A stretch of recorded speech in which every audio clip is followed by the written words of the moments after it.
Thanks for tuning in to the 168 Podcast, a podcast from Mitchell Knight and Jordan Bird of the Clarence Church of Christ, aimed at helping you connect Sunday worship with everyday life.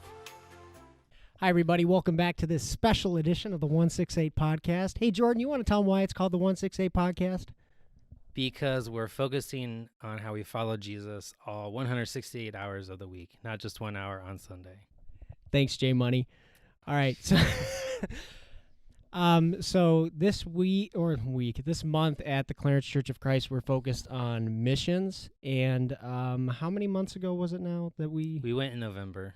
So in November, we the youth group went out to Richmond, Virginia for the International Conference on Missions, which also has like a little student subdivision as well. And these people here were willing participants in that. We had a very fun car ride on the way there. two people that two others that aren't here, right? There was three, yes.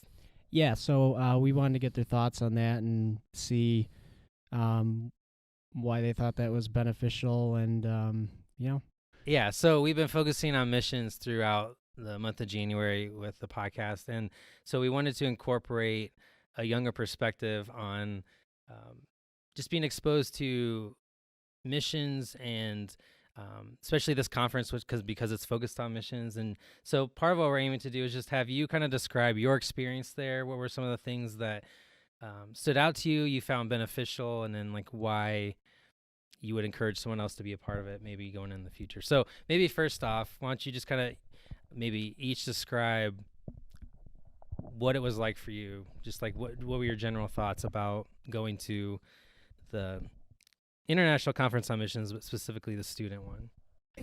Okay.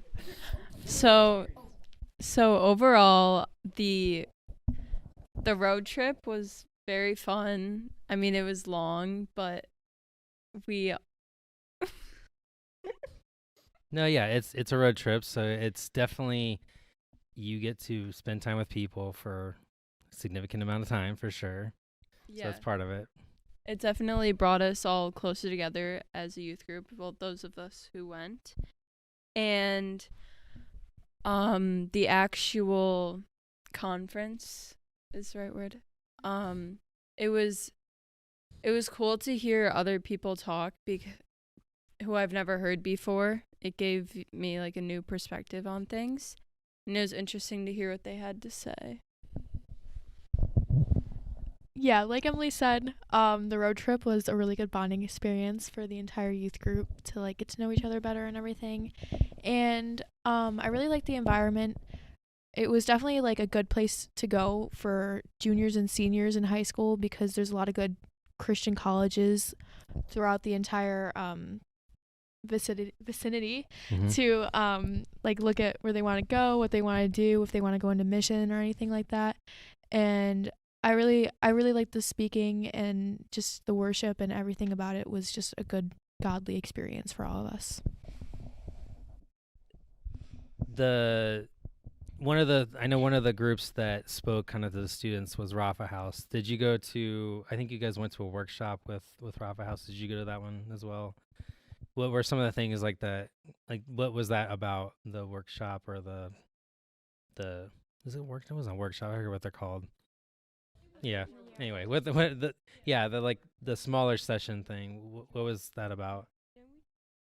Okay, so it's an organization in other countries where they set up like a safe house where girls who are in bad situations or with their families or with other people, they can go there, and they don't just keep them there, but they help them make a life for them. Like, they teach them school and they give them a good education, and they treat them very well so that they can move on in their life and actually make good out of it.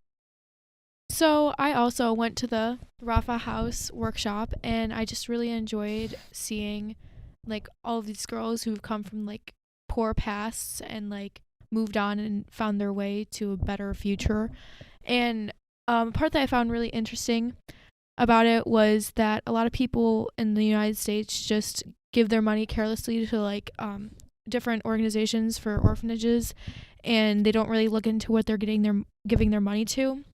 And a lot of the organizations are actually using the money that they're getting from the United States and like putting it towards all these bad situations that these girls are finding themselves in. And the Rafa House actually goes to those bad orphanages and bad places where they're getting hurt and actually saves them and puts them in a better situation. So think twice before you put your money towards places, and definitely look into Rafa House if you want to sponsor a child there or like put money into it.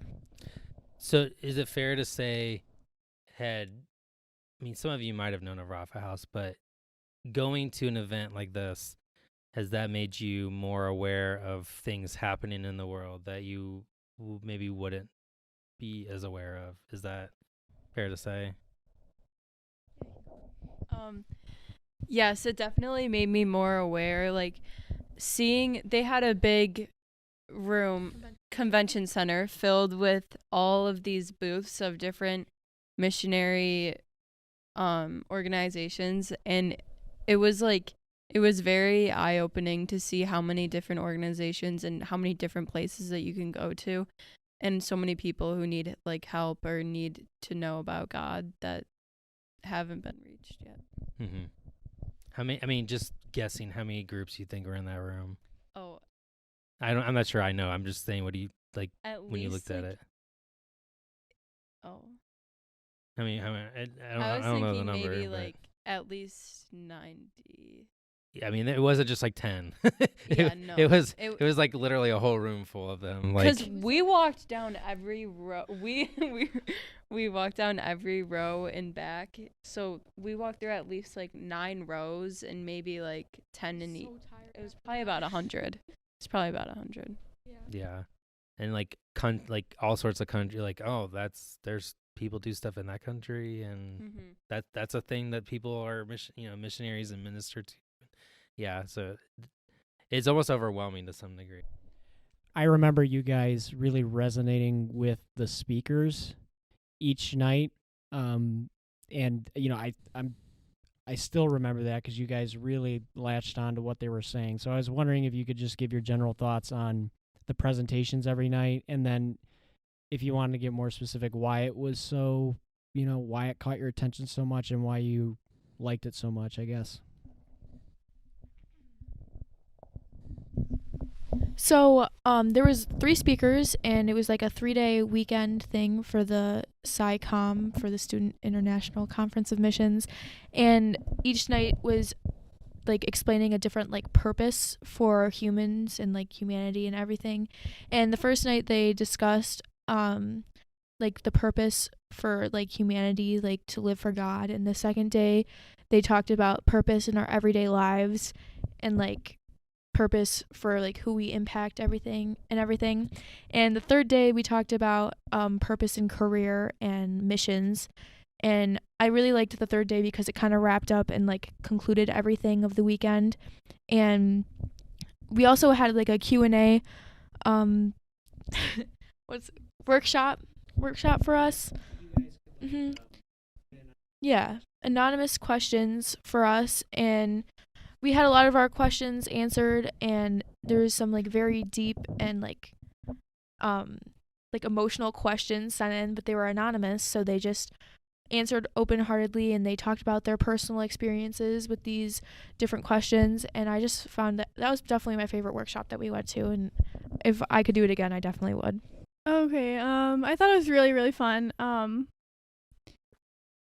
like that I could just be there with like these two and just go get food a lot, and like the place was really fun to just like explore, and like the things that we saw and heard was really good. Is there any particular like,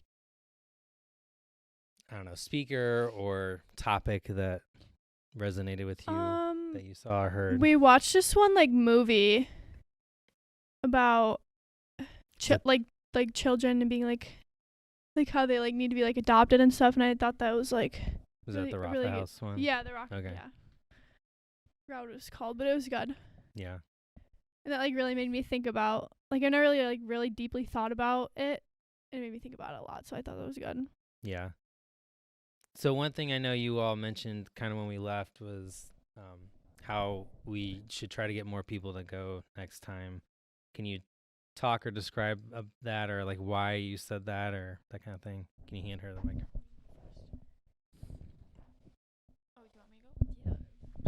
Okay, so something that I recognized was that it wasn't just like a student program. It was very much combined with adult workshops and adult classes that you could go to like connect with other people and see like where you can be a part of missions and stuff like that. And I feel like if we got a larger group of people to go, not just students but like adults too, that they could probably find a mission and fall in love with it and see where God takes them, so they could like be a part of his kingdom and be a part of his work and mission and everything. And I just remember that we didn't have like a student session. We had a couple hours free, and Jordan allowed us to go to like different adult sessions too, and those were a lot deeper and more meaningful, I feel like. And we watched this documentary, and it was very touching and very good. So I think that a lot of people would like to Was that to the go one on on this. like, it's not airplane ministry? Yeah, but it was basically airplane ministry. they fly to where like remote areas yeah, and stuff like that. they fly right? to remote areas where people like don't have a lot of resources. And I'm pretty sure one of the parts of the documentary was they were building a runway for the planes to land on, and like hauling all of the pavement on like wheelbarrows and stuff like that. And I remember one of the guys were like, "What is this?" And like the other guy was like, "Oh, it's a wheelbarrow." And he's like, "I've never seen a wheelbarrow in my entire life." And that part stuck out to me a lot. Can I tell like a story? Okay, so Zoe and I were walking around the convention center, and we were just kind of looking around. We were stopping at some places, but this guy came up to us and he was like, "Can I ask you guys a question?" And we were like, "Yeah, sure." And he was like, "About how many times do you buy a coffee a week?" And we were like, Zoe and I, we were like, maybe 2 times a week. But we know that like a lot of people our age drink one every day at least. And he was like, he said, and that's about how much. If you go to Starbucks, it's like $4, maybe $5. And he said if you cut out half of the times that you went for coffee every week, if you cut out half of the times you go to get coffee per week. So he's basically kind of pointing out there's something you already easily spend money on that you have at your disposal that you could divert if you chose to sacrifice this one thing and put it toward something like building the kingdom, mission work, that kind of stuff. Yeah.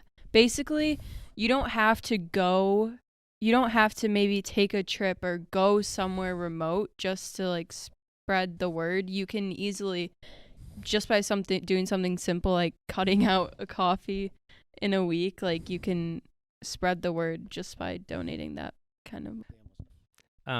How about we just go down through the line, just say like what was your one of the favorite things that you enjoyed about the week? Just kind of do it that way.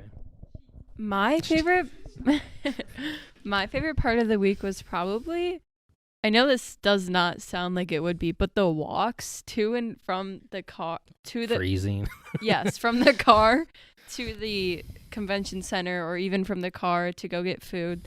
Like, we had the same route every time. We parked in the same place, and like it was just fun because we made it, like, it sounds stupid, but we made it very funny. And all right. Yeah, we would like run around in the leaves and like pick up airheads off the ground and eat them together. I definitely think my favorite part was walking around the convention center and just like seeing all these different organizations like promoting Christ around the world. And I don't know, sometimes like you don't like stop to think about how many missions there are out there. And at the convention center, there were so many of them, and that's just a portion of what's out there. And I just love to see Christians spreading God's word across the globe. And it was like fun to see all the colleges and different organizations for Christ. All right. I would say that the car ride was fun too, but no, yeah, the car rides and the walks were the most fun parts probably. you implying me getting lost was fun? Not really lost. I just didn't go in the right entrance. No, multiple Jordan, you times. getting lost was not fun because I just wanted to go to sleep. But Stinking U-turns.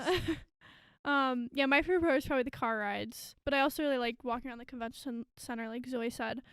But yeah, I just had a lot of laughs in the car and like singing. It was fun. All right. Hand it back to Mitch. My favorite part was eating McDonald's 2 meals in a row. Hashtag blessed. No, I mean, for me, like, just my thoughts on it, like, just kind of being there with you as an adult. I mean, it seemed like the people that were there specifically for the student stuff actually wanted to be there for the student stuff, which is why I think they felt so engaged. Like, there was clearly, like, they had an interest in the lives of these kids. They wanted to make that clear. They felt that. I mean, you could even see that in the amount of questions that they submitted to them for that open Q&A thing. So, yeah, and the worship was really good too. All right. You want to Yeah. wrap up? We could always add in something else if we want to later. Yeah, well, I did the opening, so you can do the closing. All right. All right. Thank you all for joining us and sharing your experience. And thank you, everybody, for joining us in this episode. And we'll catch you next time. See you later, 168ers. And Mitch got that in.